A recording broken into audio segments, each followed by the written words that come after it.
Hello जी। तो हमने last video में पार्ट्स ऑफ द ईयर के बारे में पढ़ा था, जिसमें आउटर ईयर और मिडल ईयर हमने कवर किया था।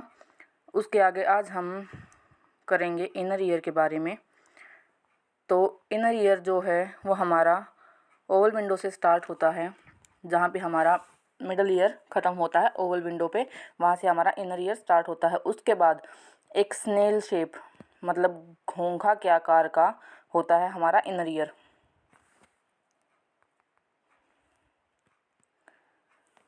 इनर ईयर हमारा टू पार्ट्स में मेनली बटा हुआ होता है। एक होता है हमारा ऑडिटरी मैकेनिज्म, एक होता है हमारा बैलेंसिंग, मतलब एक जो सुनने का काम करता है और दूसरा जो हमें बैलेंस करने का काम करता है। तो अगर हम इनर ईयर को खोलेंगे, मतलब उसको अगर हम बीच से टू पार्ट्स में डिवाइड कर देंगे, तो उसमें पहला हमारा आएगा स्केला वेस्टिबुलर, जिसमें पेरिलिम नाम का लिक्विड फिल हुआ होता है। और उसके बाद हमारे मिड वाला पार्ट है स्केला मीडिया, जिसमें इंडोलिम नाम का लिक्विड फिल हुआ होता है। और उसके बाद हमारा स्केला टिम्पैनी। अब स्केला वेस्टिबुलर और स्केला टिम्पैनी में एक ही लिक्विड फिल हुआ होता है, क्योंकि ये एक ही ट्यूब से जुड़े हुए हैं। अब स्केला वेस्टिबुलर और स्केला मीडिया को अलग करने का काम करता है हमारा रेजिनियर्स मेम्ब्रेन, और स्केला मीडिया और स्केला टिम्पैनी को अलग करने का काम करता है हमारा बेसिलियर्स मेम्ब्रेन। ये यहाँ पे ओवल विंडो होती है, ये होती है हमारी राउंड विंडो। इसका साइज़ देख लेते हैं। साइज़ होता है इसका मटर के दाने के समान इसका साइज़ होता है इनर ईयर का, जो कि ये हो गया हमारा टू मेन पार्ट्स में बटा होता है। ऑडिटरी मैकेनिज्म, जिसे हम कोक्लिया बोलते हैं, और बैलेंसिंग मैकेनिज्म, जिसे हम वेस्टिबुलर कैनाल बोलते हैं। अब पहले हम ऑडिटरी मैकेनिज्म के बारे में देखते हैं। यह 2.5 घुमाव का होता है, 2.5 घुमाव का होता है, जो कि 1 cc वाइड मतलब 1 cc चौड़ा और 5 mm ब्रॉड बेस से एपेक्स की तरफ होता है। इसका आकार घोंघा के जैसा मतलब स्नेल के जैसा होता है। अब है हमारा cochlea. Cochlea scala vestibuli, scala media, scala tympani 3 parts में बटा है। इसके बाद हम आते हैं हैंडल और ऑर्गन ऑफ कोर्टी। जो हमारा बेसिलर मेम्ब्रेन था, यह उस पर पाया जाता है ऑर्गन ऑफ कोर्टी।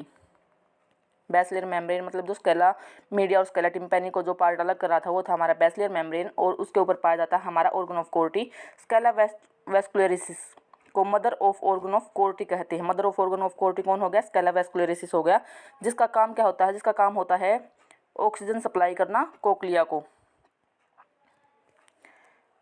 अब है हमारा बेसिलर मेम्ब्रेन, जो है वो 35 mm लंबा और 0.1 mm टू 0.5 mm चौड़ा होता है। अब ऑर्गन ऑफ कोर्टी जो है, जो कि बेसिलर मेम्ब्रेन पर पाया जाता है, उस पर 2 तरह के हेयर सेल्स पाए जाते हैं। 2 तरह के हेयर सेल्स होते हैं, एक होता है आउटर हेयर सेल्स, एक होता है inner hair cells. Outer hair cells जो होते हैं वो 3 to 4 रोज में होते हैं, और ये होते हैं 12,000 से 15,000 इन नंबर्स। और जो इनर हेयर सेल्स होते हैं वो सिर्फ एक ही रो में होते हैं, जो कि 3,000 होते हैं नंबर्स में। उसके बाद हमारा है हेयर सेल्स। हेयर सेल्स हमारा काम क्या करता है? हेयर सेल्स की जो है लेंथ 0.01 mm होती है और ब्रेड्थ होती है 0.001 mm। हेयर सेल्स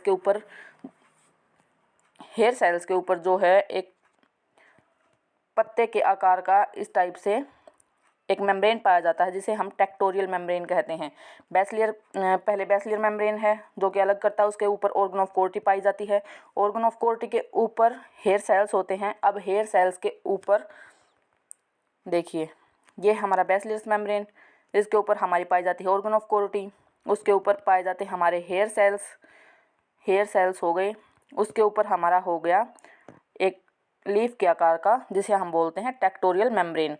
जब हेयर सेल्स जो हैं वो इस टेक्टोरियल मेम्ब्रेन से रगड़ खाते हैं, तो हमारी इलेक्ट्रिकल एनर्जी उत्पन्न होती है। आउटर हेयर सेल्स को इनर हेयर सेल्स से कोर्टी ऑफ आर्च अलग करता है। अब 2 तरह के हेयर सेल्स हैं, तो उनको अलग करने का काम कौन करता है? कोर्टीज आर्च।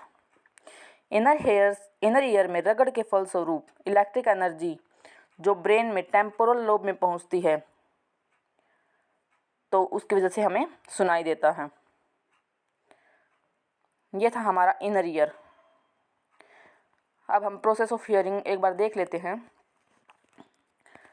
ये हमारा पिना है, ये हमारी कैनाल हो गई, ये हमारा ईयर ड्रम हो गया, मैलियस, बोन, इनकस, स्टेपियस, उसके बाद हमारा ये इनर ईयर स्टार्ट हो जाता है। नहीं तो हम प्रोसेस ऑफ हियरिंग को एक अलग से वीडियो में अच्छे से देखेंगे। तो आज के लिए सिर्फ इनर ईयर ही था। Thank you.